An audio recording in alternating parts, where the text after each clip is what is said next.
गजर माऊलीचा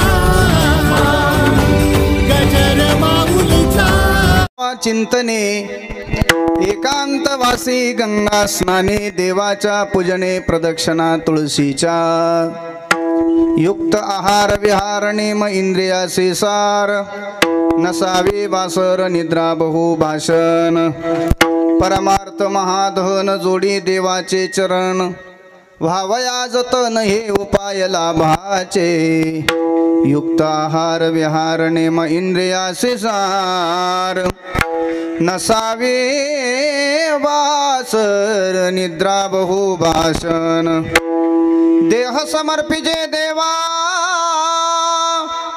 भार काहीच न घ्यावा होईल आघवा तुका म्हणे आनंद युक्त आहार विहार नेम इंद्रियाचे सार नसावी बासर निद्रा बहु भाषण योऽन्तः प्रविश्य मम वाचमिमां प्रसुप्तां संजीवयत्यखिल शक्तिधर स्वधाम्नां अन्यंश्च हस्तचरणश्रवणत्वगादीन् प्राणान्नमो भगवते पुरुषाय तुभ्यं नमः परमहंसाय स्वादितकमलचरणचिन्मकरन्दाय भक्तजनमानस निवासाय श्रीरामचंद्राय पांडुरंगाकानो प्रथम नामान पांडुरंगाकानो प्रथम नामान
तुकादयांचे केल्या स्मरण होय सकळ विद्यांचे अधिकरण तेचे वंदो श्री चरण श्री गुरूंचे ते नमस्कारो नि आता नमो सद्गुरु तुकया ज्ञानदीपा नमो सद्गुरु सच्चिदानंद रूपा नमो सद्गुरु भक्त कल्याण मूर्ती नमो सद्गुरु भास्करा पूर्ण कीर्ती सेवे लागी सेवा का झाला सेवे लागी सेवा का झाला सेवे लागी सेवा का झाला सेवे लागी सेवा का झाला सेवे लागी सेवा का झाला सेवे लागी सेवा का झाला सेवे लागी सेवा का झाला सेवे लागी सेवा का झाला सेवे लागी सेवक झालो तुम चला गलो निज चरणा सेवे लागी सेवक झालो तुम चला गलो निज चरणा तुम चला गलो निज चरणा आहो स्वामी तुकया देवा आहो स्वामी तुकया देवा आहो स्वामी तुकया देवा देवा आहो स्वामी तुकया देवा काळ सारावा चिंतने एकांतवासी गंगा स्नाने देवाच्या पूजने प्रदक्षिणा तुळशीच्या युक्त आहार विहार नेम इंद्रियासे सार नसावी बासर निद्रा बहु भाषण प्रस्तुत प्राप्त प्रसंगी भगवान परमात्म्याच्या चिंतन सेवेकरिता म्हणजे निरूपणाकरता निवडलेला जो अभंग आहे आनंद कंद सच्चिदानंद घन परात्पर परब्रह्म पूर्ण प्रकाश भगवान पंढरीधीश पांडुरंगाचे एकनिष्ठ असणारे भक्त सुखाचं सोलीव सुख आणि अध्यात्माचा गाभा वारकरी संप्रदायाची तत्वप्रणाली सर्वसामान्यांच्या अंतःकरणामध्ये ज्यांनी नेऊन पोहोचवण्याची महान क्रांती केलेली आहे असे असणारे वैराग्य रागरसिक श्रीमंत श्री शब्दप्रभू तुकोबाराया यांचा चार चरणाचा साधकाच्या जीवनामध्ये साधना करत असताना त्याची साधना ही आचारसंहितेमध्ये असली पाहिजे ती आचारसंहिता महाराजांनी आजच्या अभंगात सांगितलेली आहे. विठ्ठल विठ्ठल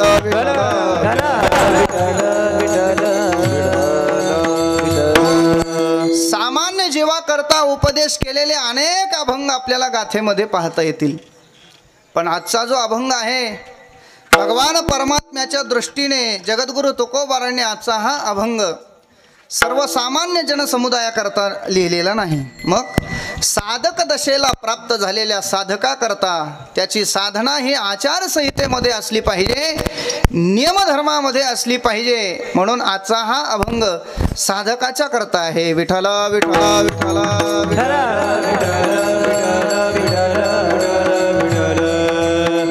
तुकोबारांच्या गाथ्यामध्ये अनेक प्रकरण आपल्याला पाहता येतील. त्यामध्ये उपदेशपर प्रकरण आहे, भोपाळे आहेत, काकडा आरती आहे, गवळणी आहे, बाळक्रीडेचे अभंग आहेत, कितीतरी प्रकरण आहेत. या ना बाबा वरती. पण कितीतरी प्रकरण असताना आजचा हा जो अभंग अति महत्वाचा असा आहे. सामान्य जीवाचं काय होईल ते होईल, पण ज्याने पथ्य धारण केलेलं आहे, गळ्यामध्ये तुळशीची पवित्र माळा धारण केलेली आहे, कपाळावरती चंदनाचा टिळा लावलेला आहे आणि पांडुरंगाच्या नावाचं व्रत ज्याने धारण केलेलं आहे त्याचं आत्मकल्याण झालं पाहिजे, त्याची अधोगती होता कामा नये.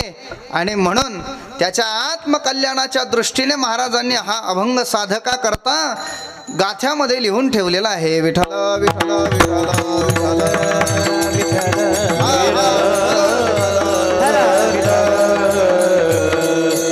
व्यवहारामध्ये जसं ज्या माय माऊलीचा विवाह झालेला नाही, ऐका बरं, अतिशय थोडा वेळ आपल्याकडे शिल्लक राहिलेला आहे आणि त्या थोड्या वेळेमध्येच आपल्याला हाडामासाचा देह ब्रह्मभूत करण्याची आपल्याला सोय करून घ्यायची आहे. म्हणून ध्यान देऊन ऐका, सर्वांगाचे कान करा, ऐका. सामान्य व्यवहारामध्ये ज्या मुलीचं लग्न झालेलं नाही तिला आचारसंहिता नाही आहे, पण जिचा विवाह झालेला आहे तिने मात्र आपल्या पतिदेवाच्या नावाने कपाळावर सौभाग्याचं लेणं म्हणून कुंकू लावलं पाहिजे. बरोबर आहे का नाही? गळ्यामध्ये तिने आपल्या पतीच्या नावाने मंगळसूत्र धारण केलं पाहिजे. बरोबर आहे ना? कानामध्ये तिने आपल्या पतिदेवाच्या नावाने कुंडला घातली पाहिजे. आणखी सांगू, हातामध्ये हिरवा चुडा पतिदेवाच्या नावाचा तिने घातला पाहिजे. अजून सांगू, पायामध्ये तोरड्या आणि जोडवे तिने आपल्या पतीच्या नावाने घातले पाहिजे. आणि लोकांतात असो वा एकांतात असो तिने आपल्या डोक्यावरचा पदर कधी खाली पडू द्यायचा नाही. बरं का शहापूरकर, आपल्या डोक्यावरचा पदर तिने खाली पडू द्यायचा नाही. ऐका पुढे, आल्या गेल्यांची जी करते कदर, सासू सासऱ्यांच्या आणि पतिदेवाच्या सेवेत जी सदा राहते सादर, आणि जिच्या डोक्यावर सदा सर्व काळ असतो पदर, तिला म्हणतात इंडियन. आता राहू दे, आता घरी गेल्यावर घ्या, आता नका घेऊ.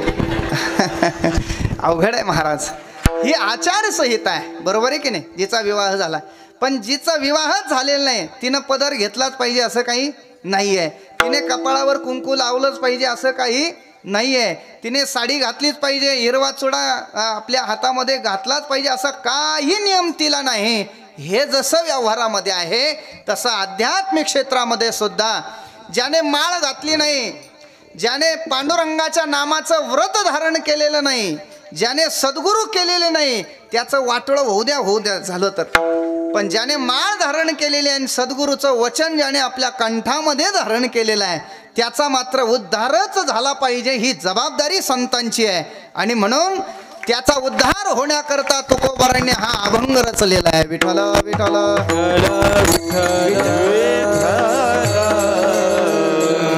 गोड अभंग आहे, नियमावली सांगणारा अभंग आहे. अभंगाच्या संबंधाने आपण बोलणारच आहोत. तत्पूर्वी अल्पसा परिहार तो असा, गेल्या 14 वर्षापासून या ठिकाणी सुंदर अशा भव्य आणि दिव्य स्वरूपाचा हा सोहळा आपण या ठिकाणी अनुभवत आहोत. आहे का नाही? गुरुवर्य वैकुंठवासी आपल्याला जड अंतःकरणाने त्यांना म्हणावं लागत आहे. आदरणीय ढोन्नर महाराजांच्या या आणि नियोजनामध्ये असलेला हे छोटंसं रोपटं सप्ताहाचं त्यांनी लावलेलं आहे. आणि त्यांच्या पश्चात या शहापूर या साईनगर या नगरीमध्ये असलेले जे सगळे भाविक भक्त मंडळी आहेत, त्यामध्ये आदरणीय हरिभक्तपरायण शरद महाराज आहेत, आदरणीय हरिभक्तपरायण आमचे अभिजित दादा आहेत, आदरणीय हरिभक्तपरायण आमचे मनोज दादा आहेत, आदी करून त्यांचे सगळे सहकारी म्हणजे सगळा सप्ताह कमिटीचा सगळा ग्रुप जो आहे तो तन मन धनाने या ठिकाणी सेवा करतोय. बरोबर आहे की नाही? आणि मला असं वाटतं त्यांचे परिश्रम पाहता या ठिकाणी या सप्ताहाला आलेलं मोठं सौंदर्य आहे. विठ्ठल विठ्ठल थोरा मोठ्यांच्या पदस्पर्शाने पावन आणि पुनीत झालेली ही भूमी आहे. आणि म्हणून थोर साधू संतांची सेवा या ठिकाणी आपल्याला या तीर्थक्षेत्रामध्ये ऐकायला मिळालेली आहे. तत्संबंधाने या ठिकाणी माझ्यासारख्या सामान्य व्यक्तीचं ही सेवा रुजू व्हावी याकरता या ठिकाणी आज आलेलो आहे. एक तासभर भगवंताची आपण सेवा करणार आहोत. या कीर्तनाकरता या सप्ताहाकरता संगीतमय बनवण्याकरता आमच्या माऊलीचे हे सगळे लेकरं या ठिकाणी उपस्थित झालेले आहेत, आळंदीकर मंडळी. आणि म्हणून या सगळ्यांच्या बद्दल माझ्या अंतःकरणात प्रेमभाव आदरभाव आहे. आदरणीय शरद महाराज, आदरणीय सगळीच गुरुबंधू मंडळी, सगळ्यांच्या बद्दल माझ्या अंतःकरणात प्रेम आहे. म्हणून या नारदाच्या गादीहून सगळ्यांना मनोभाव वंदन करतो. आणि माझ्या उरलेल्या वेळेमध्ये संकल्पित वेळेमध्ये अभंगाच्या संबंधाने बोलण्याचा प्रयत्न करतो. बुवा मस्तक हे पायावरिया वारकरी संतांचा, वारकरी संतांचा, वारकरी संतांचा, मस्तक हे पायावरिया वारकरी संतांचा, वारकरी संतांचा, वारकरी संतांचा. हो मस्तक हे पायावरिया वारकरी संतांच्या, या वारकरी संतांच्या, या वारकरी संतांच्या. हे मस्तक हे पायावरिया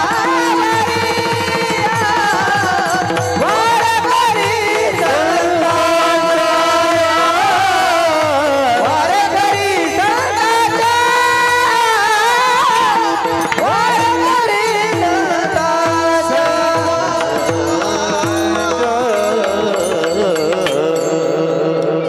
खरं तर पाहिलं तर आजचा हा दिवस भगवान परमात्म्याकडे मागण्याचा दिवस आहे. वारकरी संप्रदायामध्ये अलिखित अशा पद्धतीचा दंडक आहे, कुठे शास्त्रामध्ये लिहिलेला नाहीये. सप्ताहाच्या 7व्या दिवशी संतांच्या वचनांच्या द्वारा भगवान परमात्म्याकडे मागणी करावी असा अलिखित दंडक आहे. म्हणजे तिथं काही असं लिहिलेलं नाही अमुक अमुक दिवशी अमुक अमुक अभंग घेतलाच पाहिजे असं काही नाही. मी येतानाच आदरणीय ऋषिकेश महाराज आमच्या बरोबर येतानाच आमची चर्चा झाली. आणि चर्चा होत असताना लोकांना नियमाचं ज्ञान आहे, नियमाचं पालन लोक करतात, वारकरी करतात, साधक करतात, पण त्या नियमाच्या दृष्टीने अवलंबन मात्र लोक करत नाही. ही मोठी शोकांतिका आहे. नियमधर्म अनेकांना सांगण्याचा प्रयत्न माणसं मोठ्या भिस्तीनं करतात, पण ते नियम मात्र स्वतः अनुभवायचे असले तर तिथं मात्र आपला भोपळा आहे, तिथं मात्र आपण शून्य आहोत. आणि म्हणून त्या नियमधर्माचं कुठेतरी त्यांना एक स्मरण करून द्यावं याकरता आजचा अभंग निवडलाय बरं का. विठ्ठल विठ्ठल विठ्ठल.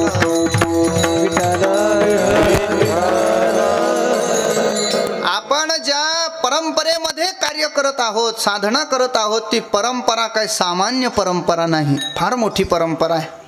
आपण ज्या परंपरेमध्ये कार्य करत आहोत त्या परंपरेमध्ये थोरा मोठ्यांचं बलिदान गेलेलं आहे.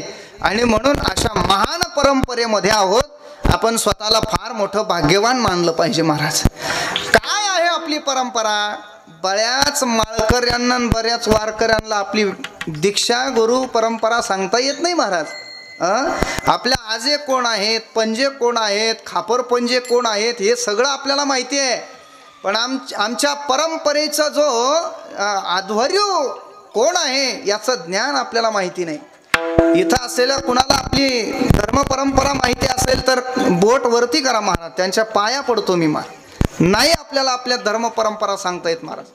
आपल्याला आपल्या संप्रदायाची परंपरा माहिती पाहिजे. कमीत कमी ज्याने माळ घातलेली आहे, कमीत कमी ज्याने सद्गुरू केलेले आहेत, कमीत कमी जे आळंदी पंढरपूरच्या वारीला जातात त्याला तरी ती परंपरा माहिती पाहिजे. नुसतंच आई माझी मायेचा सागरण हे सगळं तुम्ही पाठ करून घेताय, काय फायदा आहे मला सांगा. आपली परंपरा आपल्याला सांगता आली पाहिजे. काय आपली परंपरा? लुंग्या सुंग्यांची परंपरा आपली नाही. काय आपली परंपरा ऐका.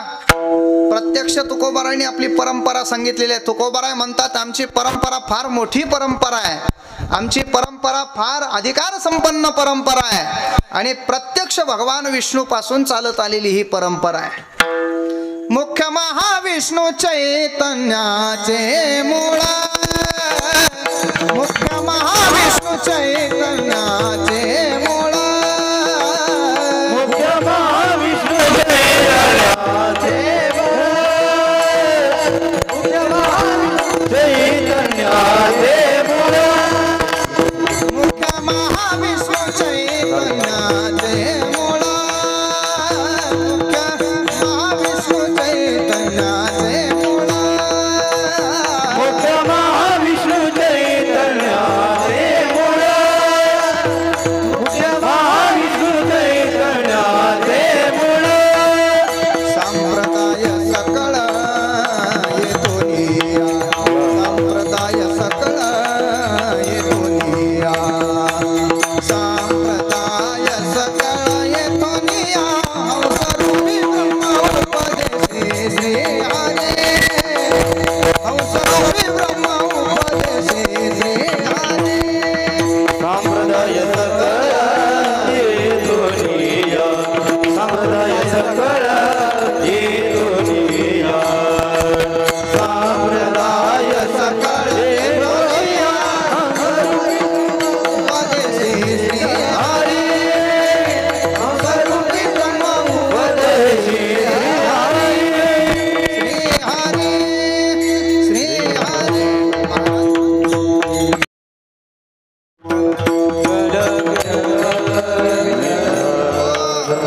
आणि म्हणून आपल्या परंपरेमध्ये असलेले नियमधर्म जे आहेत, आपल्या परंपरेमध्ये असलेली आचारसंहिता, त्या आचारसंहितेचा सोबत साधकाने साधना करावी. म्हणून ती आचारसंहिता काय आहे त्याचं यथार्थ ज्ञान होण्याकरता तुकोबारांचा हा अभंग आज सेवेकरिता निवडला. विठ्ठल विठ्ठल. सामान्य जीवन जगत असताना दोन अंगाने जीवन मनुष्य जगत असतो पहा. अलौकिक जीवन आहे आणि एक लौकिक जीवन आहे. आपण सगळी मंडळी चांगला ऐकणारी आहेत म्हणून बोलतोय. एका बाजूला लौकिक कर्म आहे आणि एका बाजूला अलौकिक कर्म आहे. लौकिक कर्म करून आजपर्यंत कुणी भगवत स्वरूपाला प्राप्त झालं असं शोधूनही तुम्हाला सापडणार नाही. पण अलौकिक कर्म करून मात्र अधोगतीला गेला असाही व्यक्ती तुम्हाला शोधून सुद्धा सापडणार नाही. विठ्ठल विठ्ठल. लौकिक कर्मापेक्षा अलौकिक कर्माचा सिद्धांत अकाट्य आहे आणि महान आहे, अद्भुत सिद्धांत आहे. सामान्य कर्म आणि असामान्य कर्म, लौकिक कर्म आणि अलौकिक कर्म. लौकिक कर्माचा आणि अलौकिक कर्माचा फरक जर पाहू गेलो तर कितीतरी वर्ष लागतील, त्यांचा फरक आपल्याला कळणार नाही. पण थोड्या वेळेमध्ये सांगतो. लौकिक कर्म हे असं आहे, लौकिक कर्म करण्याकरता साधना लागत नाही आणि अलौकिक कर्म करत असताना साधनाशिवाय ते कर्म घडत नाही. विठ्ठल विठ्ठल विठ्ठल आणखी सांगू, लौकिक कर्म करत असताना त्या लौकिक कर्माची फलश्रुती कालांतराने मिळेल, पण अलौकिक कर्माची फलश्रुती मात्र तात्काळ प्राप्त होते. हा त्या अलौकिक कर्माचा महिमा आहे. लौकिक कर्म करायचं आणि फळ भोगण्याकरता काळ वाट बघावी लागते. म्हणजे थोडक्यात कसं आहे, झाड आजोबाने लावायचं आणि फळं मात्र चाखायची नातवाने. म्हणजे झाड लावणं हे लौकिक कर्म आहे, सामान्य कर्म आहे, आणि त्या झाडाची फळं चाखणं हे त्या सामान्य कर्माचं काम आहे, फलश्रुती आहे. त्याला वेळ लागला की नाही. आजोबाने झाड लावलं आणि नातवाने फळं खाल्ली. म्हणजे आजोबाने लावल्यानंतर नातू व्हायला जवळजवळ 5-10 वर्ष 50 वर्ष निघून जातात. एवढा कालावधी फळ भोगण्याकरता लागतो. पण अलौकिक कर्माचं तसं नाही. अलौकिक कर्माचं असं आहे, अलौकिक कर्म करायचं आणि त्या अलौकिक कर्माची फलश्रुती त्या क्षणात भोगायची. ही अलौकिक कर्माचा सिद्धांत आहे. ज्ञानोबरांची ओवी देतो म्हणजे आपल्याला समजायला सोपं जाईल. ज्ञानोबराय किती गोड बोलतात. ज्ञानोबराय म्हणतात, ऐका, ज्ञानोबराय म्हणतात, जे मुक्ता ते निर्धारिता लाभे आपुलीच मुक्तता, जैसे दिपे दिसे पाहता आपुलीच वस्तू.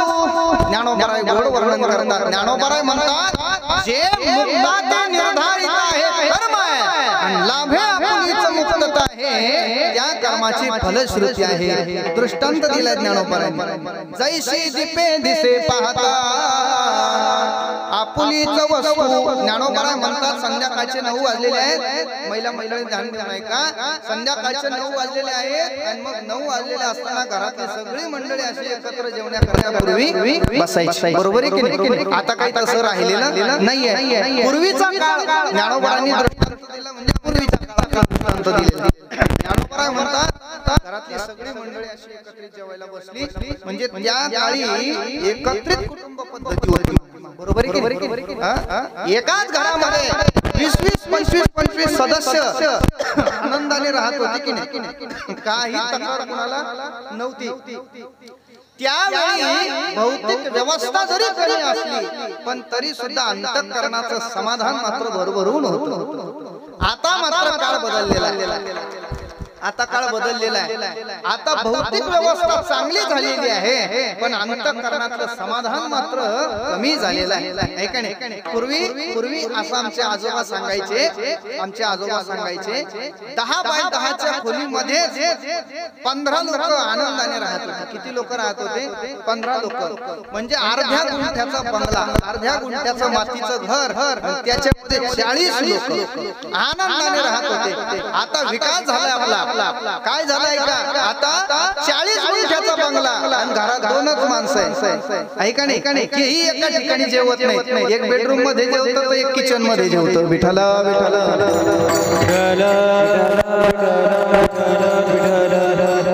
म्हणजे सौख्य राहिलेलं नाही. पण ऐका ना, ज्ञानोबराय म्हणतात ते जुन्या काळचे सगळे असे एकत्र जेवायला बसले.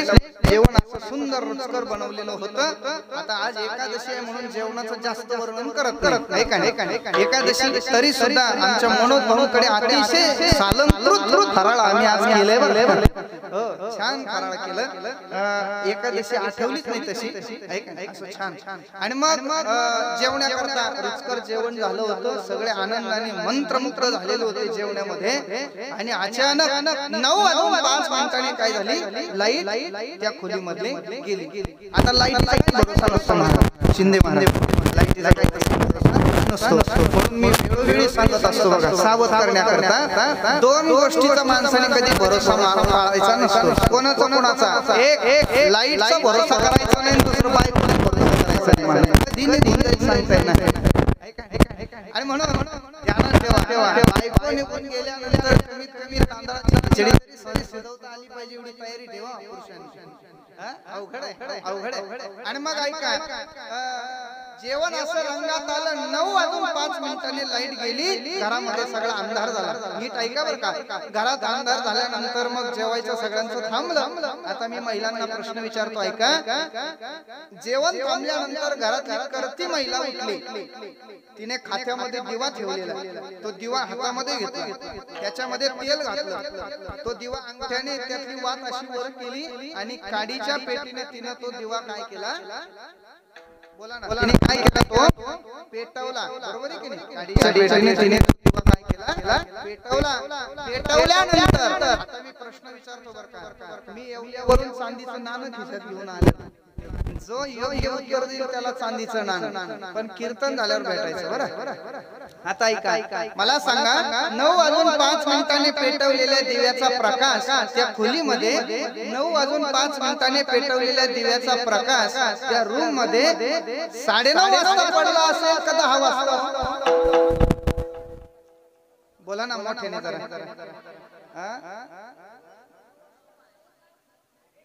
मी घरी जाऊन येऊ का जरा? तुमचं ठरवून घ्या, तुमचं काय. तुम्ही महिला आहे, बसा बसा. महाराज तुम्ही हुशार आहे, शहापूरच्या महिला सगळ्या. त्या म्हणतात, महाराज 9 वाजून 5 मिनिटांनी पेटवलेल्या दिव्याचा प्रकाश ना 9:30 वाजता 10 वाजता तर नाहीच नाही. महाराज 9 वाजून 5 मिनिटांनी दिवा पेटवल्या तत्क्षणात अंधकार नष्ट होतो आणि खोलीमध्ये काय होतं, प्रकाश होतो. मला असं वाटतं ज्ञानोबांनी हरिपाठामध्ये याचं वर्णन केलेलं आहे. कापुराच्या वाती उजाळल्या जाते, कापुराच्या वाती उजाळल्या जाते, कापुराच्या वाती उजाळल्या जाते, कापुराच्या वाती उजाळल्या जाते, कापुराच्या वाती उजाळल्या जाते, कापुराच्या वाती उजाळल्या जाते, कापुराच्या वाती उजाळल्या जाते, कापुराच्या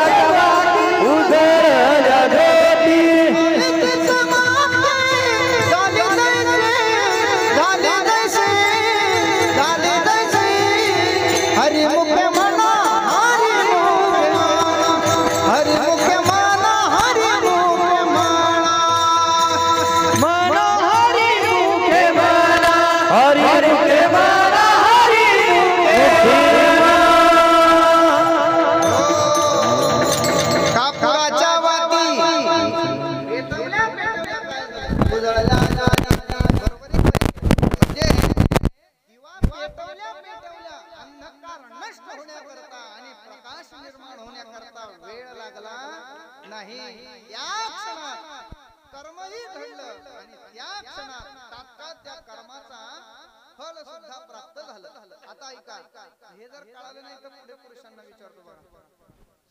सकाळी 6 वाजता सूर्योदय होतो, बरोबर की नाही भाऊ?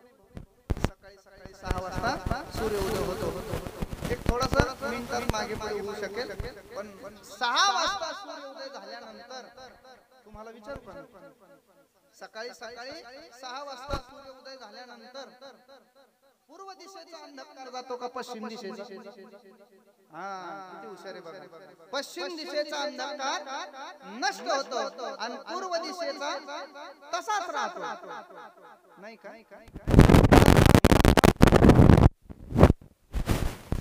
सकाळी 6 वाजता सूर्योदय झाल्यानंतर तुम्ही सांगा, पूर्व दिशेचा अंधार जातो का पश्चिम दिशेचा?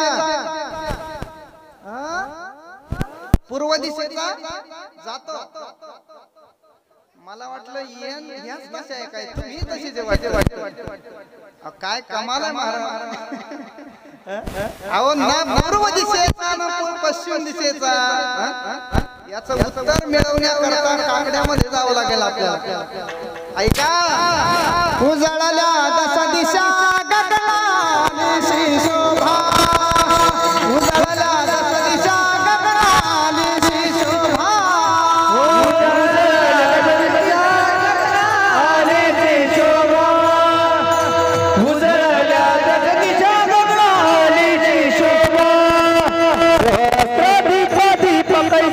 प्रकाशली प्रभा उजळल्या 10 दिशा.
6 वाजता सूर्योदय झाला 12 वाजता दिशा उजळली असं आहे का? नाही नाही 6 वाजता सूर्योदय झाला रे झाला की त्या क्षणात 10 दिशा उजळून जातात त्याला वेळ लागत नाही. म्हणजे आपल्या लक्षात आलं ज्याप्रमाणे दिवा पेटवला की अंधकार नष्ट होतो ज्याप्रमाणे सूर्योदय झाला की अंधकार नष्ट होतो त्या क्षणात नष्ट होतो त्याप्रमाणे ज्ञानोबराय म्हणतात लाभे आपुलीच मुक्तता अलौकिक कर्म घडलं की त्या अलौकिक कर्माच्या द्वारा मिळणारी फलश्रुती वेळेने नाही तर तात्काळ प्राप्त होते. आहे का उदाहरण आपल्याकडे? काही आहे ना महाराज? उदाहरणाशिवाय बोलतच नाही. मुखी नाम हाती मोक्ष ऐसी साक्ष बहुतांची ऐसी साक्ष बहुतांची ऐसी साक्ष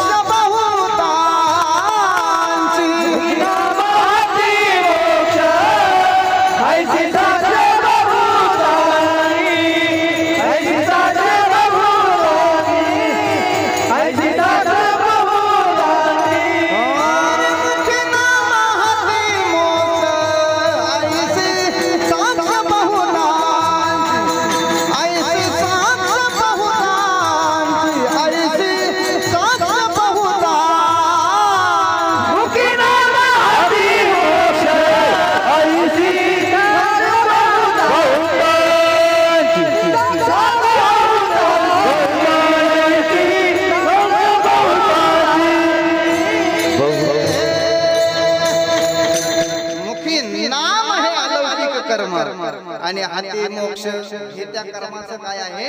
फळ आहे.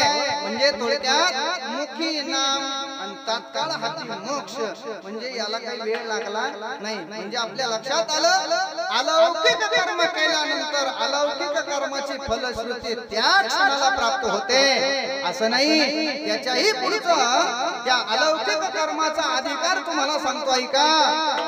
अलौकिक कर्म केल्यानंतर तात्काळ फलश्रुती प्राप्त होते हे तरी खरं आहे पण त्याच्याही पुढे त्याचा अधिकार असा आहे कर्म करण्याच्या अगोदरच फलश्रुती प्राप्त होते.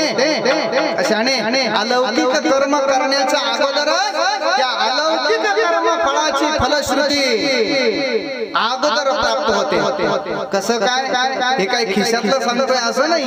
महाराजांचं मत आहे. आज आपण सेवेत निवडलेल्या अभंगाच्या शेवटच्या चरणाच्या उत्तरार्धामध्ये तुकोबाराय त्याचा दाखला देतात.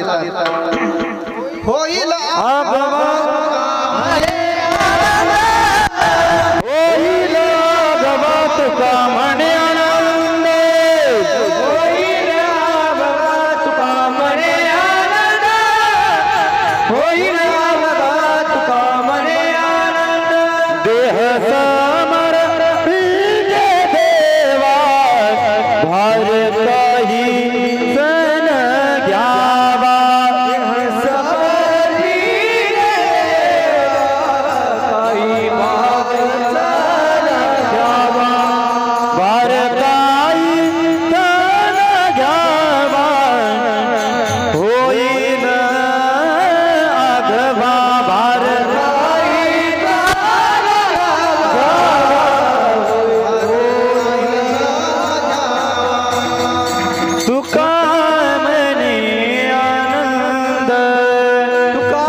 तुकोबाराय म्हणतात अलौकिक कर्म करण्याला सुरुवात करण्याच्या अगोदरच फल प्राप्त होतं. ऐका तुकोबाराय म्हणतात होईल आघवा तुका तुका म्हणे आनंद आघवा या शब्दाचा अर्थ असा आहे अगोदर होईल काय होईल म्हणतात आनंद होईल म्हणतात आता ऐका अलौकिक कर्माची फलश्रुती आनंद याच्यापेक्षा वेगळं काय असू शकतं बरोबर आहे पुढे जर तुम्हाला प्रश्न विचारला सोबदार कीर्तन कशा करता ऐकायचं असा जर तुम्हाला कोणी प्रश्न विचारला तर काय त्या प्रश्नाचं उत्तर द्याल तुम्ही सोबदार इकडे बघा माझ्या तरण केलंय ना कुठं केलं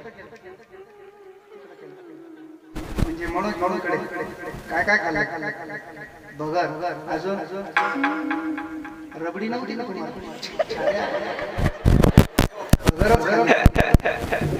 मला सांगा तुम्हाला जर कोणी विचारलं कीर्तन कशा करता ऐकायचं तर तुम्ही काय उत्तर द्याल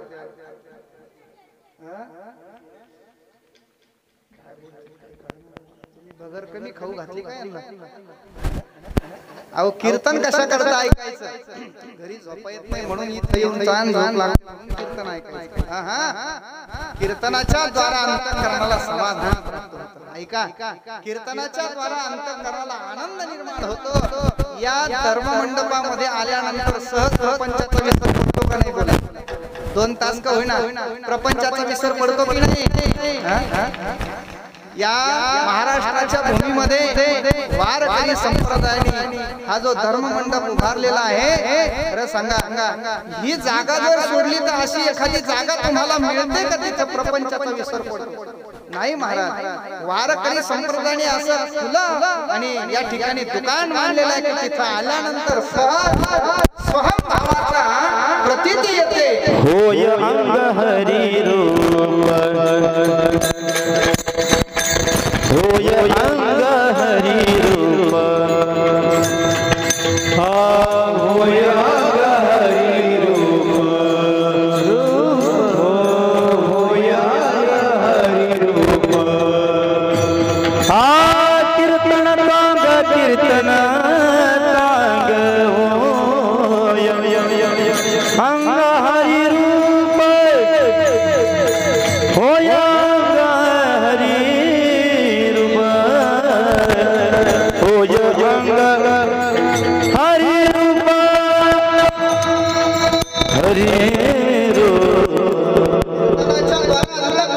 समाधान प्राप्त होतं याच्याकरता कीर्तन ऐकायचं बरोबर आहे की कीर्तन कसा कसा ऐकायचं अंतःकरणाला परम आनंदाची प्राप्ती होते आणि आत्यंतिक दुःखाचा नाश होतो याच्याकरता कीर्तन ऐकायचं म्हणजे थोडक्यात कीर्तन या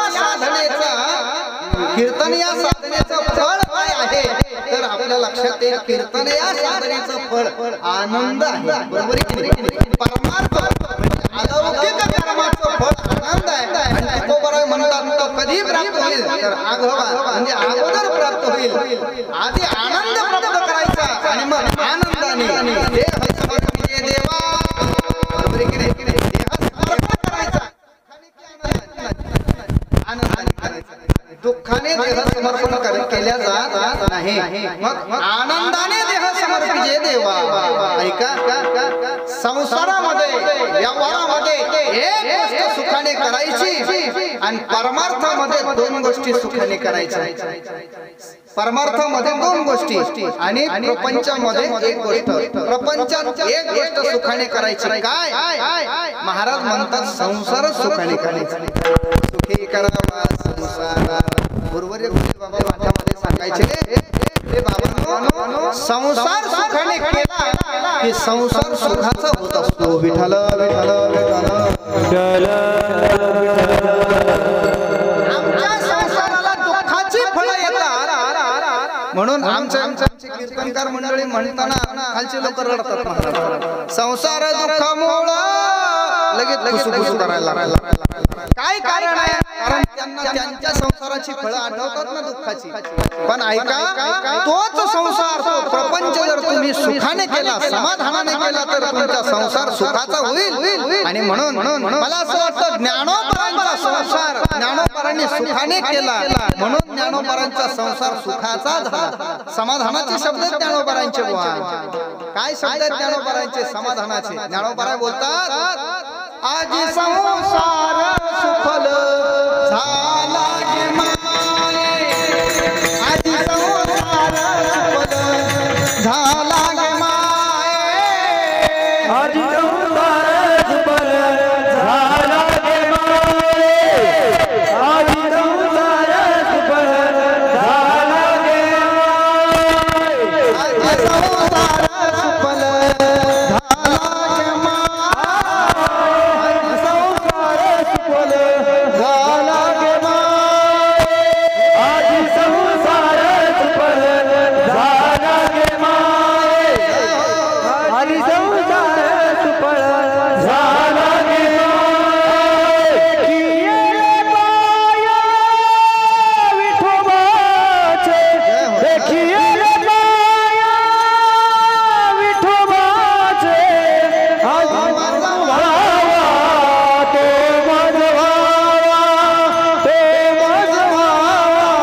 सफल झाला गे माये, आमचा संसार कसा झाला, सफल झाला, समाधानाचा झाला, आनंदाचा झाला. मला वाटतं नाथ बाबा सुद्धा वर्णन करतात की नाही. अवघ चित्रलोक आनंदाची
करता टाळी वाजवा.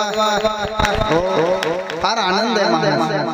नाथ बाबा म्हणतात अवघेची त्रैलोक सुख आनंदाची आता चरणी जगन्नाथा चित्त ठेले. म्हणजे थोडक्यात अलौकिकतेमध्ये सुद्धा दोन गोष्टी सुखाने करायच्या. प्रपंचामध्ये सुद्धा एक गोष्ट सुखाने सुखी करावा संसार. परमार्थात दोन गोष्टी कोणत्या सुखाने करायच्या आहे का.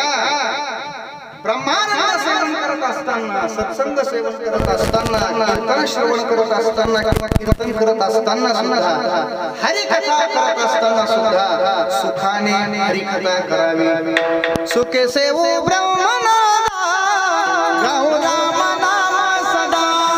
सुखे सेवो ब्रह्मनादा गाऊ राम नाम सदा.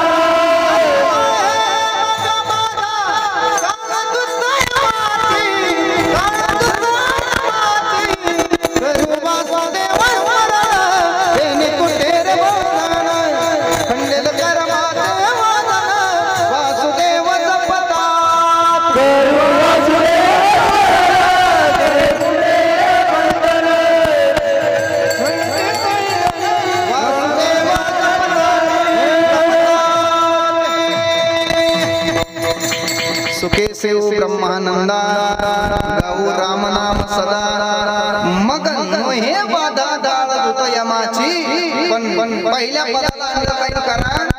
काळ दूत यमाची बाधा नव्हे पण सुखे सेव. ऐका सुखाने ब्रह्मानंद सेवन केला मग हे बाधा यमाची, पण तोच ब्रह्मानंद दुःखे जर सेवन केला तर मग फजिती झाल्याशिवाय राहत नाही. विठ्ठला विठ्ठला. ही गोष्ट आहे. आणि दुसरी गोष्ट परमार्थामध्ये सुखाने करायची. तीर्थयात्रे सुखी जाऊ, वाचे विठ्ठल नाम घेऊ, संता संगे सेव. समाधानाने सुखाने तीर्थयात्रा करायची, आनंदाने तीर्थयात्रा करायची. मागील वर्षी नाही का शहापूरच्या काही महिला मंडळी आमच्या बरोबर तीर्थयात्रेला होत्या, नर्मदा परिक्रमेला होत्या. नाही का आमच्या राधाबाई होत्या, आमच्या औसाबाई, या सगळे वारकरी आमच्या बरोबर तीर्थयात्रेला होत्या. सुखाने तीर्थयात्रा झाली का दुःखाने? सुखाने झाली की नाही. तीर्थयात्रे सुखे जाऊ, वाचे विठ्ठल नाम घेऊ. मला असं वाटतं आता मात्र त्या प्रमाणाचा आपल्याला थोडासा बदल करावा लागेल. का बरं? कारण आपली तीर्थयात्रा काही सुखाने राहिलेली नाही. इथं महाराज म्हणतात तीर्थयात्रे सुखे जाऊ आणि वाचे काय करू, विठ्ठल नाम. पण आपण काही तसं आपल्याला काही दिसत नाही चित्र. मग आपल्याला असं म्हणावं लागेल तीर्थयात्रे दुःखे जाऊ आणि मध्ये मध्ये सेल्फी घेऊ. सेल्फी घेतल्याशिवाय कार्यक्रम पार पडतच नाही. विधीच झालेला आहे. विठ्ठला विठ्ठला.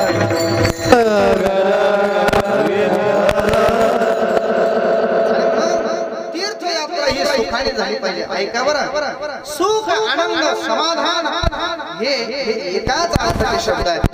सुख समाधान आणि आनंद. सुखाने साधना त्याला म्हणतात. वैराग्याच्या द्वारा केलेली साधना म्हणजे सुखाच्या द्वारा केलेली साधना. समर्पणाच्या द्वारा केलेली साधना म्हणजे सुखाने केलेली साधना आणि त्यागाच्या द्वारा केलेली साधना म्हणजे सुखाने केलेली साधना. सुख समाधान आनंद हे व्यवहारातले शब्द झाले आणि वैराग्य समर्पण आणि त्याग हे परमार्थातले शब्द झाले. या सहाही शब्दांचा अर्थ समाधान आणि सुखच होतो. याच्यापेक्षा वेगळं काही नाही. आध्यात्मिक क्षेत्रामध्ये वैराग्य निर्माण झालं की तो सुखी झाला म्हणून समजा.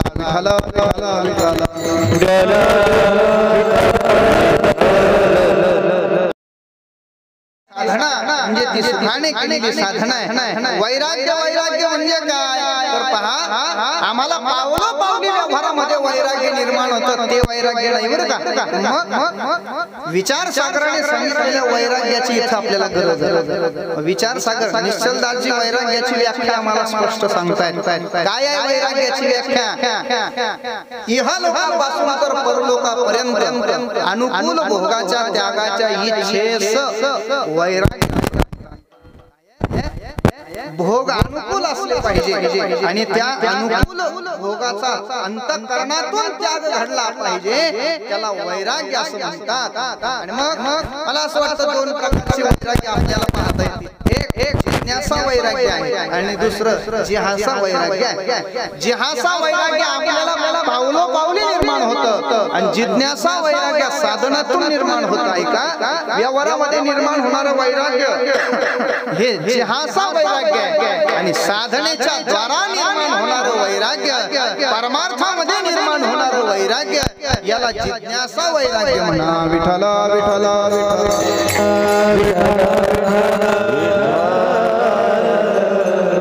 जिहासा वैराग्य काय आणि जिज्ञासा वैराग्य काय? ऐका, जिहासा वैराग्य ते आहे त्याला साधना लागत नाही, तप साधना लागत नाही, काही लागत नाही. महाराज अट्टहासाने ते वैराग्य निर्माण होतं असं काही नाही. पावलोपावली निर्माण होतं त्याला जिहासा वैराग्य म्हणा. ते जिहासा वैराग्य परमार्थात कुठल्याही कामात येत नाही. आणि मग एक दृष्टांत सांगतो म्हणजे तुमच्या लक्षात येईल. जिहासा वैराग्य कशाला म्हणायचं? काय झालं, म्हातारी घरी नसताना बापाचे आणि पोराचे असे जोराचे भांडण झाले. महाराज भांडण कळतात ना, बापाचे पोराचे असे भांडण झाले. एवढे भांडण विकोपाला गेले बरं का. इतके भांडण विकोपाला गेले शिंदे महाराज एकमेकाच्या कमरातच लाथा घालायला लागले. ऐका तुमच्याकडे होतात का? नाही चांगले म्हणायचे. आमच्याकडे असे भांडण सुरू झाले महाराज. एकमेकाच्या कमरात लाथ घालायला लागले. बाप बिचारा 80 वर्षाचा होता आणि मग पोरगा होता त्या बापाने ते पोरग लहान असताना मनोज दादाचा आहे ना मोठा असा मुलगा, ते लहान असताना त्या बापाने गावरान तुपाचा शिरा काय काजू बदाम काय काय काय खाऊ घातलं. कशा करता? पहिलवान होण्याकरता. आणि पहिलवान होऊन काय करायचं होतं? पहिलवान सार्थक केलं महाराज पोराने. कमरात घातली, बाप असा जमिनीवर पडला. धाड दिशी पडल्यानंतर लगेचच बापाला तात्काळ वैराग्य निर्माण. बस म्हणले आता इथं राहायचं नाही. पोराच्या लाथा खाल्ल्यापेक्षा लाचारी जीवन जगल्यापेक्षा इथून निघून गेलेलं बरं. आणि मग शबनम पिशवी घेतली, वारीच्या वाटेवर अशी कामात येणारी पिशवी अशी बगलेमध्ये टांगवली आणि निघाले. घराच्या बाहेर पडल्यानंतर वैराग्य निर्माण झालं होतं. घराच्या बाहेर पडला आणि पडल्याच्या नंतर बाप विचार करायला लागला, जायचं कुठे? घर तर सोडलंय, बाहेर निघालोय, पण जायचंय कुठे आपल्याला? असा विचारच करत होता. तर नेमकं सप्ताह चालू होता आणि पहाटे काकड्यात त्याने ऐकलं होतं. काय सुंदर काकडा गात होते आमचे महाराज मंडळी आणि त्या काकड्यामध्ये त्याने ऐकलेलं होतं, आंधळ्या पांगळ्याचा एक विठोबा दाता. एवढंच ते त्याने ऐकलं महाराज आणि एवढंच गरजेचं आहे आपल्याला म्हणून काय म्हणत नाही. आंधळा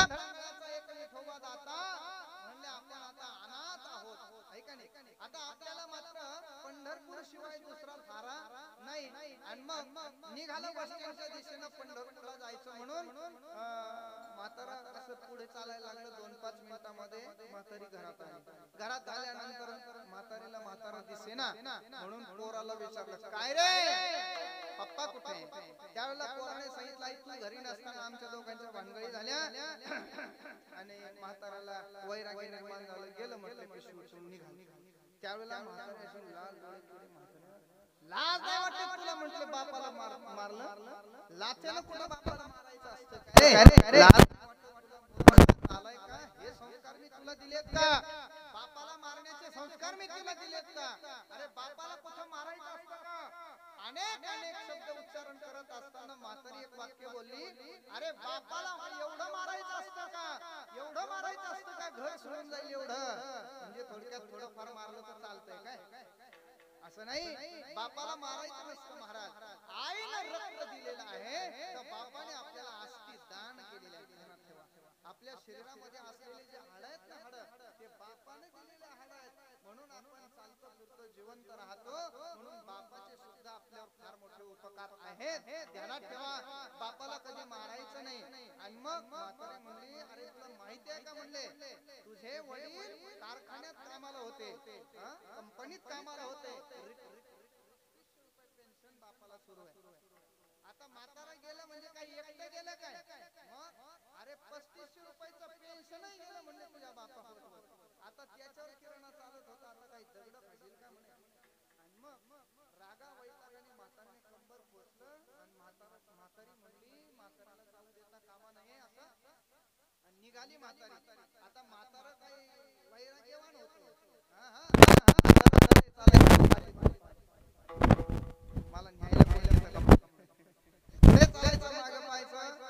योगायोग असा झाला, म्हाताराने मागं पाहिलं आणि नेमकीच म्हाताऱ्याला दिसली. काय विचारता? म्हाताऱ्यानं पाहिल्यानंतर म्हाताऱ्याला गुरूप आलं, आधार आला. म्हटले आता काही बस स्टँड पर्यंत मी जाऊ शकत नाही आता.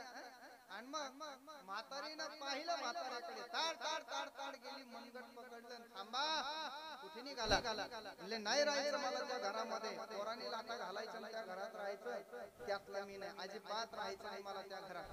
म्हातारी भलती हुशार होती बरं का, कारण ती शहापूरकडची होती.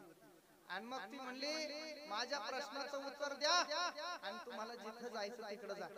काय प्रश्न विचारला म्हातारीने? ऐका, ज्या मुलाने तुमच्या कंबरड्यात लाथ घातली तो मुलगा कुणाचा आहे? काय विचारलं? ज्याने मारलं तो कोणाचा आहे? म्हातारा म्हणला आपलाच आहे. आणि मग म्हातारीने असं कपाळाला हात लावला, अरे माझ्या कर्मा, आपल्याला होता एक म्हणून त्याने मारलं, लोकांना तेवढं बी नाही म्हणलं. मुलगा भावा याच्या करता लोक तिकडे गुजरातला जायला लागले, भावनगरला जायला लागले, आणि तिकडून बाबाकडून नारळ आणायला लागले. ते येडे सुद्धा तिकडून ते नारळ देतात आणि सांगतात रात्री 12-1च्या सुमारास एकांतात ते नारळ फोडायचं, दोघा नवरा बायकोने खायचं. आता मला सांगा, नारळ फोडून ते नारळ खाऊन मुलं होत असतात का?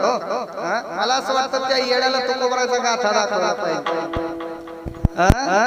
नवसे कन्या पुत्र होती, करने लागे पति, तरीका करने लागे पति, तरीका करने लागे पति। नवसे कन्या पुत्र होती, तरीका करने लागे पति, तरीका करने लागे पति।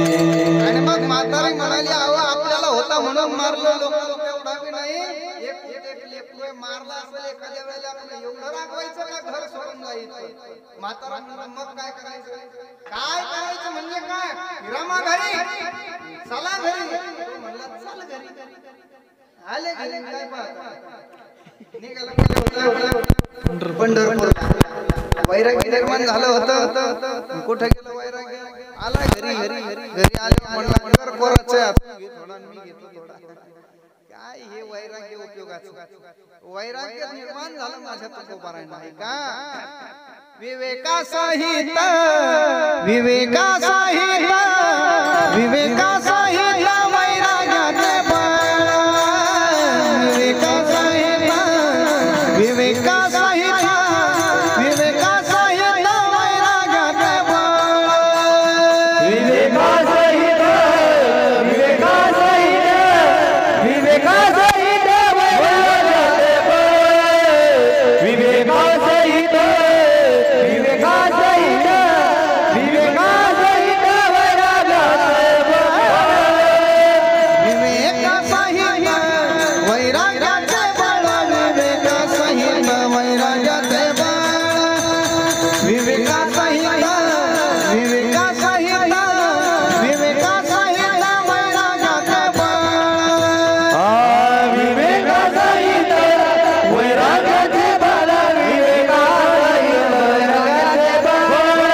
वैराग्याचे वैराग्य आहे म्हणा कोणता वैराग्य आहे जिहासा वैराग्य नाही जिज्ञासा नावाचं वैराग्य आहे जिज्ञासा वैराग्य त्याला म्हणा साधनेच्या द्वारा जिज्ञासा वैराग्य आणि म्हणून अनंत जन्माची साधना असली पाहिजे आणि मग अनंत जन्माची साधना ज्या वेळेला एकत्र येते समर्जितेन उदयेन बहुजन्म समर्जितेन सत्संगम च लभते दोषो यदा वै महाराज म्हणतात अनंत जन्माची साधना पुण्याची साधना समर्जितेन एकत्रित यावी आणि एकत्रित आल्यानंतर तिचा उदय झाला की वैराग्य निर्माण होतो विठाला विठाला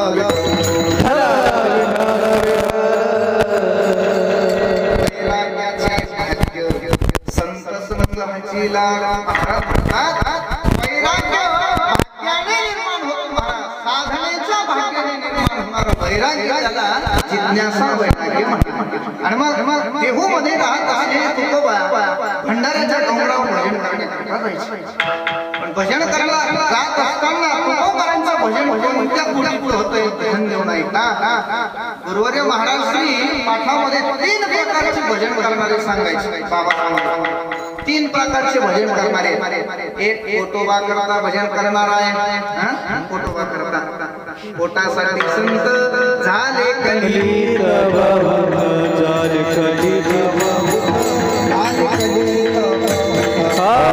पोटासाठी संत झाले कलित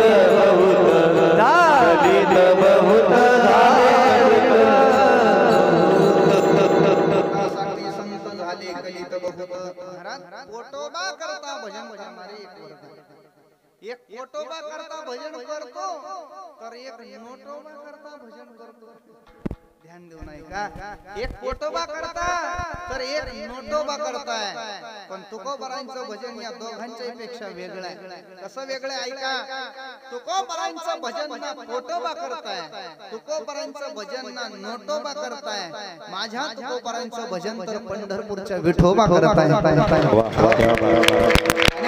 परिणाम आहे का परिणाम शाहकर परिणाम आहे का भजनाचा आम्हाला म्हणावं लागतं लोकांना म्हणा खालचे लोक म्हणतात तुमच्या तुम्हीच पण तुकोबारांचं भजन सुरू झाल्यानंतर प्रकृतीने तुकोबारांना सहकार्य करावं ही ताकद आणि हे सामर्थ्य तुकोबारांच्या भजनात माझी मज झाली अनावर वाचा माझी मज झाली अनावर वाचा माझी मज झाली अनावर वाचा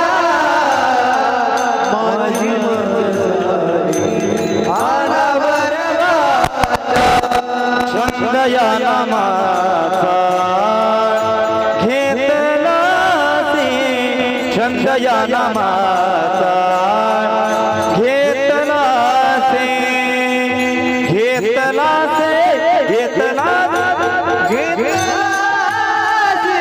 माझी मत झाली अनावर वाचा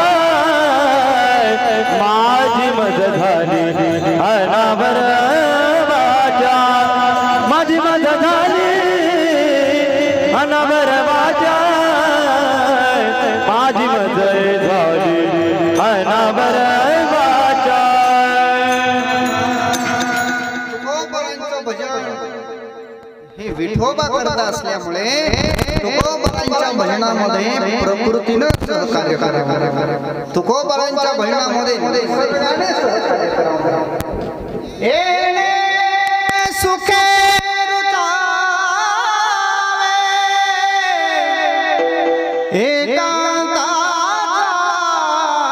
एकांताचा वास नाही गुण दोष अंगायते वृक्षवल्ली आम्हा सोय रे वनचरे वृक्षवल्ली आम्हा सोय रे वनचरे वृक्षवल्ली आम्हा सोय रे वनचरे वृक्षवल्ली आम्हा सोय रे वनचरे सुस्वरे आळवते पक्षी सुस्वरे आळवते आळवे वृक्षवल्ली आम्हा सोय रे वनचरे वृक्षवल्ली आम्हा सोय रे वनचरे वृक्षवल्ली आम्हा सोय रे वनचरे वृक्षवल्ली आम्हा सोय रे वनचरे तुकोबारांच्या भजनामध्ये सहकार्य करावं प्रकृतीने महाराज पक्षी सुस्वरे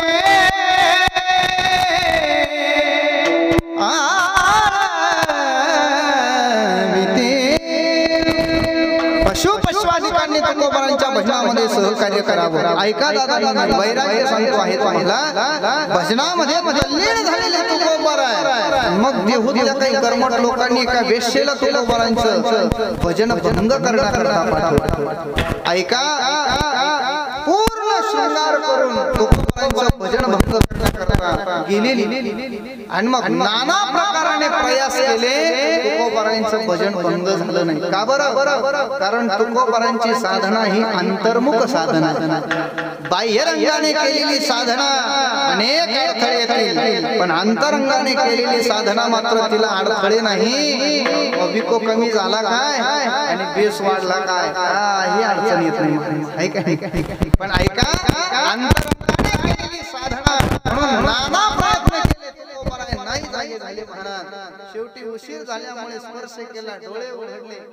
सामान्य दृष्टीनं पाहिला असता तुकोबारांनी तिच्याकडे ध्यान देऊन ऐका बरं. सामान्य दृष्टीनं पाहिला असता तर बाई दिसली असती. ऐकताय ना? सामान्य दृष्टीनं पाहिला असता तर बाई दिसली असती. साधना दृष्टीनं पाहिल्यामुळे त्याच बाईमध्ये जन्माला घालणारी आई दिसली. ही तुकोबारांची साधना आहे. तुकोबाराय बोलले तुकोबाराय म्हणतात जाई हो तू माते न करी सायास जाई हो तू माते न करी सायास जाई हो माते न करी सायास जाई हो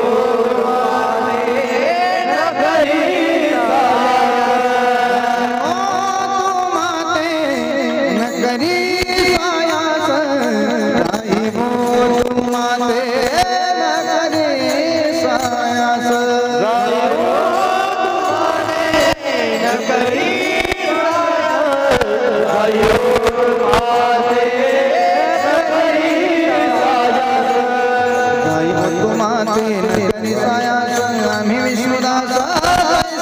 तुम्हारे न करी सायास विष्णुदास तैसे न हो आम्ही विष्णुदास तैसे न हो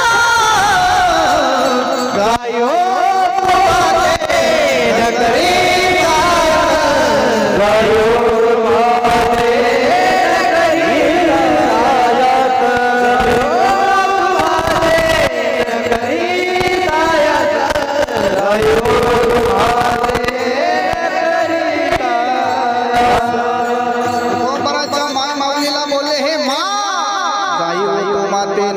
सायास तिने सांगितलं महाराज मी तुमच्या करता इथं आलेली आहे माझा स्वीकार करा महाराज महाराज बोलले हे मा आई महाराज म्हणले हे मा आम्ही विष्णुदास आहोत आणि या साधनेला प्रारंभ करत असताना आम्ही आमच्या जीवनात दोन गोष्टीचा विटाळ मानलेला आहे कोणत्या परद्रव्य आणि परनारी यांचा धरी विटाळ दोन गोष्टीचा आम्ही विटाळ मानलेला असल्यामुळे आपण इथं थांबू नये जाई तो माते न करी साया आम्ही विष्णुदास तैसे नव्हू आम्ही विष्णुदास आहोत आम्ही तसे नाही मला असं वाटतं भोग उपस्थित आहे त्याही उपस्थित असलेल्या भोगाचा तुकोबारांनी त्याग केला याला वैराग्य म्हणा विठ्ठल विठ्ठल विठ्ठल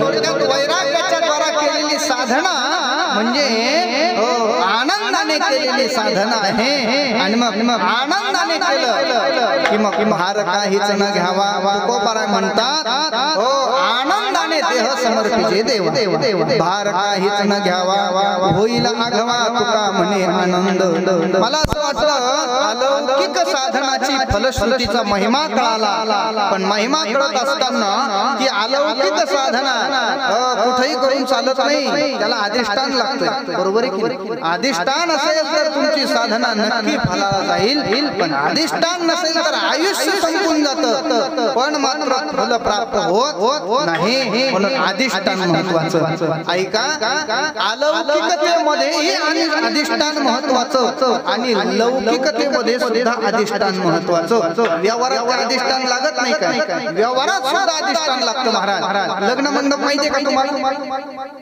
महिला मंडळी लग्न मंडप माहिती आहे ना लग्न मंडपामध्ये तेवढा कार्यक्रम झाल्याशिवाय लग्न पारच होत नाही महाराज कोणती गोष्ट आहे ऐका मी सांगत असतो लग्नामध्ये काही गोष्टी असल्या तरी चालतात नसल्या तरी सुद्धा बोला ना काय ज्ञानेश्वरीतलंय का लग्नामध्ये काही गोष्टी असल्या तरी चालतात नसल्या तरी सुद्धा जरा मोठ्याने बोला चालतात की नाही बरोबर आहे ऐका आता लग्नामध्ये फटाके असले तरी चालतात नसले तरी चालत नाही फटाके पाहिजेच ऐका लग्न हे हॉल मध्ये असलं तरी चालतं नसलं तरी सुद्धा चालतंय बरोबर आहे की म्हणजे एखाद्या गरीबाचा असला तर तो झोपडीतही लग्न लावू शकतो एखाद्या मंदिरातही तो करू शकतो त्याला लॉन्स पाहिजे असं काही गरज नाही लग्नामध्ये पंचपक्वान्न असले तरी चालतात नसले तरी लग्नामध्ये हजारो वऱ्हाडी असले तरी चालतात नसले तरी चालतात लग्नामध्ये कलवरे असल्या तरी चालतात नसल्या तरी चालतात लग्नामध्ये नवरदेव नवरी असल्या तरी चालतात नसले तरी नाही का चालत त्यांच्याशिवाय कसं हो आणि मग ऐका काय झालं लग्नाची वेळ पूर्ण झाली कीर्तनाची संपली आता पण लग्नाची मुहूर्त जवळ आला बंद करा बंद करा आणि लवकरात लवकर नवऱ्या मुलीला नवरदेवाला मंडपात घेऊन या आणि मग आणलं नवरदेवाला मंडपामध्ये नवरीला आणलं आणि बाहुल्यावर उभं केलं अंतरपाट धरला ब्राह्मणदेवाने माईक हातात घेतला ब्राह्मणदेव म्हणले करायचं का सुरुवात करायचं का सुरुवात आणि मग ब्राह्मणदेवाने मंगलाष्टका सुरुवात केली महाराज स्वस्ती श्री गणनायक गजमुख मोरेश्वर सिद्धिदा आता पुढचं काही म्हणत नाही तर कीर्तनाचं सोडून लग्नाचं तारखा द्यायला आणि मग ते मंगलाष्टका सुरू झाला असं गंमत अशी आहे बसणाऱ्या लोकांना ब्राह्मणाच्या मंगलाष्टकाशी काही घेणं देणं त्यांना कळत बी नाही. त्यांचं एकच डोक्यात असतं महाराज. ब्राह्मण म्हणले, ब्राह्मण फक्त एवढं म्हणले, सूर्या सदा एवढं एवढं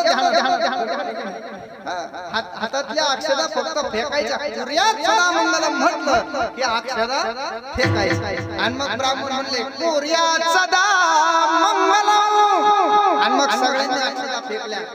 हजारो वऱ्हाडी होते. आणि मग मला सांगा, मी प्रश्न विचारतो तुम्हाला, नवरदेव नवरीच्या 5-10 फुटावर असलेल्या लोकांच्या अक्षरा त्यांच्या अंगावर पडतात, पण 100 फुटावर लांब असलेले बसलेले जे काही वराडी आहेत त्यांच्या अक्षरा नवरदेव नवरीच्या अंगावर पडतात का?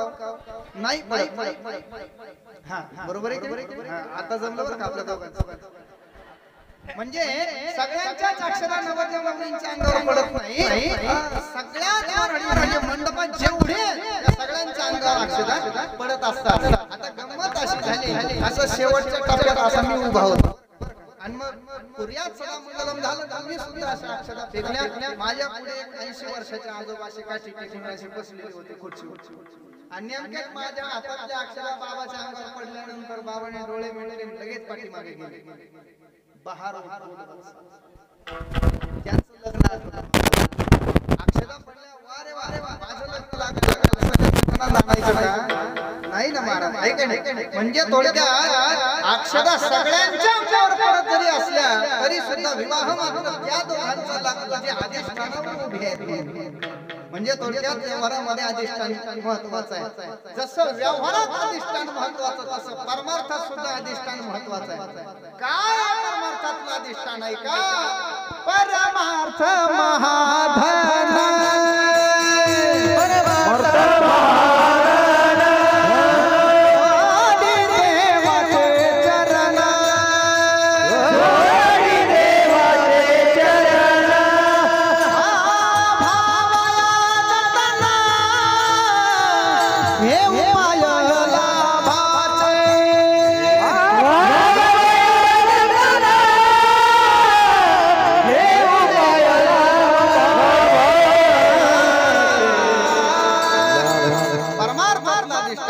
आध्यात्मिक क्षेत्रामध्ये असलेलं अधिष्ठान काय आहे? परमार्थ. हे अधिष्ठान आहे आपल्याकरता. जोडी देवाचे चरण. परमार्थ हे महाधन आहे. काय करतं? देवाचे चरण सोडून देतं. वावया जतन हे उपाय लाभाचे. परमार्थामध्ये असल्यानंतर साधना करायची. साधना करत असताना त्या परमार्थामध्ये परमार्थाच्या अधिष्ठानावर आरूढ झाले. त्या अधिष्ठानावर आरूढ झाल्यानंतर अनुष्ठान घडलं पाहिजे. काय घडलं पाहिजे? अनुष्ठान घडलं पाहिजे. म्हणून अनुष्ठान घडावा याच्या करता कीर्तनामध्ये सुद्धा अशी व्यवस्था आहे. 2-5 मिनिटं झाले की नामसंकीर्तन करून घेतात. विठ्ठल विठ्ठल विठ्ठल विठ्ठल विठ्ठल विठ्ठल. याला काय म्हणायचं? अनुष्ठान म्हणायचं. ऐका नाही, याला अनुष्ठान म्हणायचं. सप्ताह रूपी अधिष्ठान निर्माण झालं की त्या अधिष्ठानावर आरूढ झाल्यानंतर अनुष्ठान करायचं. मग ते कसं करायचं आहे का? असे मस्त स्वस्त सुखासनामध्ये जर बसलेले असाल राशीवरती हात करायचे. कसे? असे वरती हात करायचे. एक बरोबर हात करायचे. आणि मग असेच राहू द्यायचे 4 वाजेपर्यंत. नाही नाही नाही, वरती हात करा. पाठीमागे बसलेले सगळ्यांनी वरती हात करा. अनुष्ठान कसं करायचं आहे का? प्रेमाने आणि श्रद्धेनं पांडुरंग परमात्म्याचं मुखाने नामस्मरण करायचं आणि हाताने प्रेमाने टाळी वाजवायची. विठोबार खुमाये विठोबा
मिळवणी करून घेतो आपल्याकडे काही उपक्रम 2-4 चांगले त्याला वेळ लागणार आहे ऐका 2 मिनिटं ऐका सोबदार ऐका अधिष्ठान प्राप्त झालं अधिष्ठानावर अनुष्ठान सुरू झालं पण ते अनुष्ठान करत असताना एक आचारसंहिता सांगितलेली काय आचारसंहिता आहे परमार्थ करणाऱ्या साधकाने आचारसंहितेमध्ये आपली साधना करावी मग ती आचारसंहिता आहे का आचारसंहिता अशी आहे युक्त आहार विहार नेम इंद्रियाचे सार नसावी बासर निद्रा बहु भाषण वारकऱ्याने जास्त खाऊ ऐका वारकऱ्याने जास्त खाऊ आणि जे वारकऱ्याने त्यांनी काय कचून आणावं त्यांनी सुद्धा जास्त खाऊ मी आणलेला प्रश्न विचारतो माणसाने खाण्याकरता जगावं की जगण्यापुरतं खावं काय म्हणायचं जगण्यापुरतं बरोबर चालले आपल्या नित्य उठवण्या खावयाची चिंता ठीक आहे आमच्या कालची घटना सकाळी देवदर्शनाला निघालो तर ते आमच्या शेजारी आमचे मित्र कांदा पोहे खात होते मग मला दारातून जाताना पाहिलं तर आवाज दिला महाराज या म्हणले थोडे कांदे पोहे खा आणि मग दर्शनाला जा गेलो दिले त्यांनी मला प्लेटमध्ये कांदा पोहे आम्ही खाऊ लागलो आणि त्या वहिनी अशा दारात उभा आम्ही गप्पा मारायला लागलो कुठे गेले होते काय चालू होतं आमचं ते खात असताना त्या मित्राने विचारलं पत्नीला म्हणले काय ग पोहे खातच होता आणि खाता विचारलं म्हणले दुपारच्या जेवणाला काय करणार आहे ती म्हणले अरे हे तर गिळ म्हणले याला तर पचू दे आणि मग बघू ना म्हणजे थोडक्यात नित्य उठवण्या खावयाची चिंता नुसतं खायचं काही लोकांना नुसतं खाण्याचं वेडच विठाला विठाला विठाला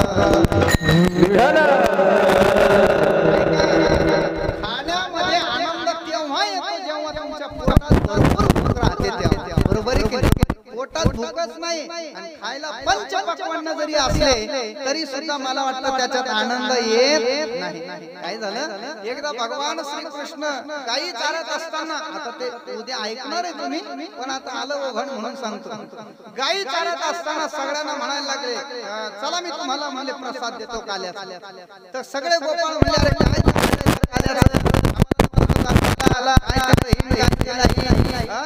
खोकला येतो त्याने आणि मग भरपूर खेळ खेळून घेतले त्यांच्याकडून आणि एवढे खेळ खेळून घेतल्यानंतर पोट झालं रिकाम आणि रिकाम झाल्यानंतर मग भगवान परमात्मा त्यांना म्हणायला लागले चला रे या तरी या रे लागे माझ्या मागे आम्ही तुम्हाला काय देतो आज देतो पोट भरी पुरे म्हणाल आणि मग त्यावेळेला भूक लागली म्हणून गोपाळ सगळे धावायला लागले देवाने सांगितलं थांबा माझी आहे तैसीप आहे घरात तो रोनिया माय नवनीत आणावे गोपाळ म्हणले देवा आईकडे जाऊन नवनीत आणायला सांगतो पण आई देत नाही ना खायला त्यावेळेला कृष्णाने विचारलं म्हटले काय रे आईकडे मागता कसं आईकडे पेंड्या होता कसं मागितलं रे तर पेंड्याने सांगितलं मी आईला जणू काही आदेशच केला हे आई जेवायला वाढ आई म्हणले खरंच थोडी असं रागात बोलायचं असतं आईला प्रेमाने बोला हात जोडा याचना भगवान परमात्म्याने सांगितलं मी जर मागितलं तर माझी आई मला मस्त खायला देते मग सगळ्या गोपाळांनी विचारलं देवा तू आईकडे कसं मागतो ते जर आम्हाला सांग आणि मग देवाने आईकडे कसं मागितलं ते आपल्याला जरा ऐकायचं आहे आणि ते ऐकत असताना सुंदर नामदेव महाराजांची गवळण आणि त्या गवळणीवर बघूया तुम्हाला नाच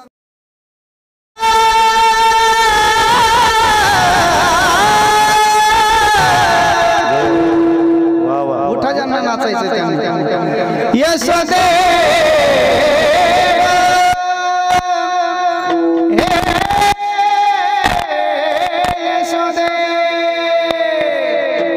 यशोदे घराकडे चाल मला जेवू घाल ग यशोदे घराकडे चाल मला जेवू घाल ग यशोदे घराकडे चाल मला जेवू घाल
ऐका स्टेजवर जमी जरा नाचू नका तुम्ही पडाला मला पडशाल नाचायचं असेल जरा खाली आपण इथं खाली यशोदे घराकडे ताल मला देऊ यशोदे घराकडे ताल मला देऊ यशोदे घराकडे ताल मला देऊ यशोदे घराकडे ताल मला देऊ यशोदे घराकडे ताल मला देऊ यशोदे घराकडे ताल मला देऊ यशोदे घराकडे ताल मला देऊ यशोदे घराकडे ताल मला देऊ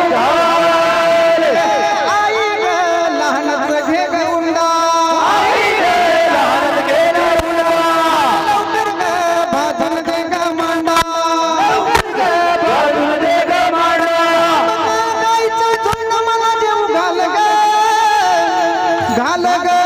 मला देऊ घाल यशोदे घराकडे ताल मला देऊ घाल यशोदे घराकडे ताल मला देऊ घाल यशोदे घराकडे ताल मला देऊ घाल यशोदे घराकडे ताल मला देऊ घाल आई मी तुझा एकुलता एक आई मी तुझा एकुलता एक आई मी तुझा एकुलता एक आई तुझा एकुलता एक काय राखी तो न मुलाख राखी तो न मुलाख राखी तो न मुलाख राखी तो न मुलाख राखून दिले माझे नख मला जेव घाल ग मला जेव घाल ग मला जेव घाल यशोदे घराकडे ताल मला देऊ घाल ग यशोदे घराकडे ताल मला देऊ घाल ग यशोदे घराकडे ताल मला देऊ घाल यशोदे घराकडे ताल मला देऊ घाल मला देऊ घाल मला देऊ घाल ग मला देऊ घाल मला देऊ घाल यशोदे घराकडे ताल मला देऊ घाल ग यशोदे घराकडे ताल मला देऊ घाल ग यशोदे घराकडे ताल मला देऊ घाल यशोदे घराकडे ताल मला देऊ घाल एवढं ऐकू नाही एवढं सांगू नाही भगवान परमात्म्याला ऐकायचं आणि मग शेवटी संतांमध्ये घातलं भगवान परमात्मा नामदेवांना म्हणू लागले नामदेवाया माझ्या आईला जरा देऊन सांगा नामा विनवी केशवासी गाया राखी तो बनासे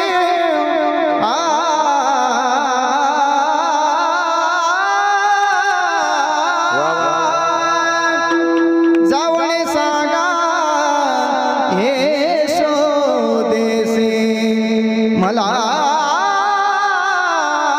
जेऊ घाल यशोदे घराकडे ताल मला जेऊ घाल ग यशोदे घराकडे ताल मला जेऊ घाल ग यशोदे घराकडे ताल मला जेऊ घाल ग यशोदे घराकडे ताल मला जेऊ घाल यशोदे घराकडे ताल मला जेऊ घाल ग यशोदे घराकडे ताल मला जेऊ घाल ग यशोदे घराकडे ताल मला जेऊ घाल ग यशोदे घराकडे ताल मला जेऊ घाल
ऐका 2 मिनिटं खाली बसा. अजून कार्यक्रम संपलेला नाही. भाविकांना विनंती आहे खाली बसावे. अजून 5-10 मिनिटाचा कार्यक्रम शिल्लक आहे. सर्व ग्रामस्थांना विनंती आहे की कृपया खाली बसावे, शांत बसा. अजून अभंगाचं एक चरण आणि आपली माऊली गुणासंगे हे अजून शिल्लक आहे. तरी भगवंताचा अपमान कोणी करू नये. कीर्तनातून उठून जाणे म्हणजे भगवंताचा अपमान करण्यासारखं आहे. देवाचा अपमान करायचा नाहीये. सर्वांना विनंती आहे कृपया खाली शांत बसावे. बडबड करू नका, बडबड करू नका. बस आता शांत बसा. ऐका आपला विषय असा चालू होता की पोटाला भूक लागल्याशिवाय खाण्यात मजा नाही. बरोबर की नाही? पोटात भूक नसेल तर काही मजा नाही खाण्यात. पोटात भूक पाहिजे, वाढणारे श्रीमंत पाहिजे आणि पदार्थ पंचपक्वान्न पाहिजे. बरोबर की नाही? मग मजा नाही तर वाढणारे घेता का त्याला भूकच नाही तर त्याच्यात मजा नाही. एखाद्याला भूक राहते तर ते म्हणते हवं का, वाढू का, घालू का. आता काय हवं का काय ताटात 2 लाख म्हणजे वाढणारे सुद्धा कसे पाहिजे, श्रीमंत पाहिजे. आणि तिने जे पदार्थ बनवलेले आहेत ते सुद्धा कसे पाहिजे, एक नंबर आहे का नाही. नाहीतर असं काही उपयोगाचं नाही. म्हणजे थोडक्यात पोटाला भूक पाहिजे आणि जगण्यापुरतं माणसाने खाल्लं पाहिजे. म्हणून पहिली आचारसंहिता युक्त आहार विहार नेम इंद्रियाचे सार नसावी वासर निद्रा बहुभाषण. 2 गोष्टी माणसाला कळाल्या पाहिजे. काय खावं, किती खावं, कोठे खावं, काय बोलावं, किती बोलावं आणि कोठे बोलावं. या 2 गोष्टी माणसाला समजल्या तर तो सज्जन झालाच म्हणून समजा. बाकी काही लागत नाही. म्हणून माणसाने जे काही करायचं ते अल्प केलं पाहिजे, अति करायचं नाही. म्हणून अति होऊ नये म्हणून मी तुम्हाला खाली बसवलं. याच्या करता अति झालं की तिथे काय होते, माती होते. आणि आपल्या संस्थांची माती होता कामा नये. आपल्याला परंपरा शिकवायची आहे.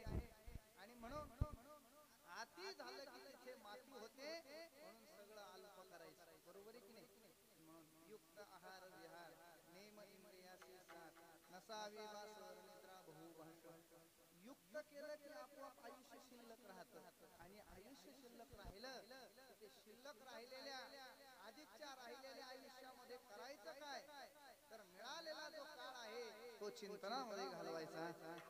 काळ सारा चिंतने, काळ सारा चिंतने, एकांत वासी गंगा स्नाने, एकांत वासी गंगा स्नाने. हरी देवाचा पूजन प्रदक्षिणा तुळशीच्या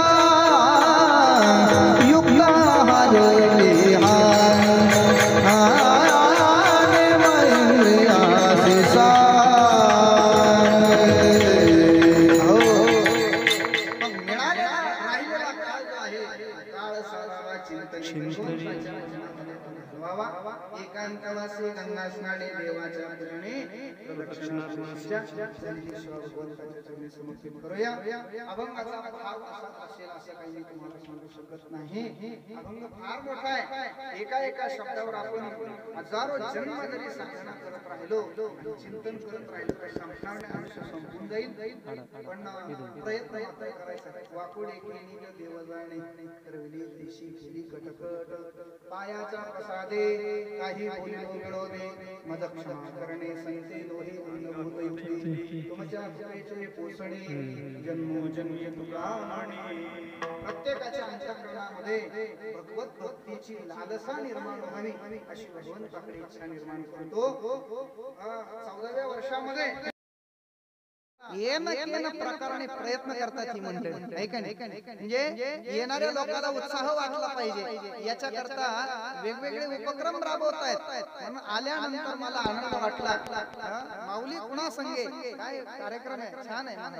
त्या निमित्ताने ज्ञानेश्वरी त्या भाग्यवंताच्या घरी जाते आणि घरी गेल्यानंतर ती अलमारी ठेवायची नाही बरं का. मग काय करायचं, आपल्या परम भाग्याने आपल्याला तो प्रसाद मिळालाय ना, तर त्याचं पारायण करायचं. एक तरी ओवी अनुभवावी ही सूचना आहे. दुसरी महत्वाची सूचना आहे, गेल्या वर्षी मी तुम्हाला दिली होती, याही वर्षी मी देणार आहे.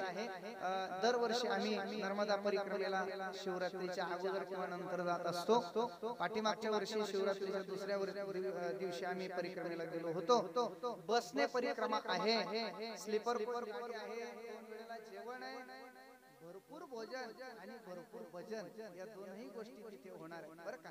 आणि अशी सुंदर संतांच्या चौकटीमध्ये बसणारी तीर्थयात्रा आहे. ज्या कोणाला इच्छा असेल नर्मदा परिक्रमा करण्याची, ज्यांना पायी करण्याची शक्यता आहे त्यांनी जरूर पायी गेलं पाहिजे. पण ज्यांना पायी जमत नाही त्यांनी बसने करा. आम्ही दरवर्षी जातो.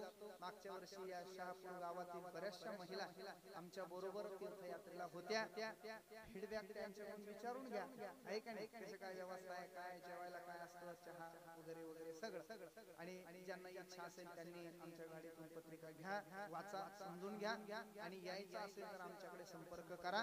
बुकिंग चालू आहे, 8-10 दिवस बुकिंग सुरू आहे. त्यानंतर फोन आला तर आम्ही बुकिंग घेणार नाही, याची सगळ्यांनी दक्षता घ्या. झालेली सेवा भगवंताच्या चरणी समर्पित करून या ठिकाणी वाणीला पूर्ण विराम. ज्ञानेश्वर माऊली ज्ञानराज, ज्ञानेश्वर माऊली ज्ञानराज, ईश्वर माऊली महाराज, ज्ञानेश्वर माऊली ज्ञानराज,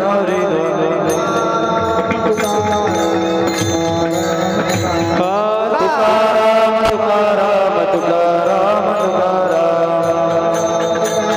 तुकाराम तुकाराम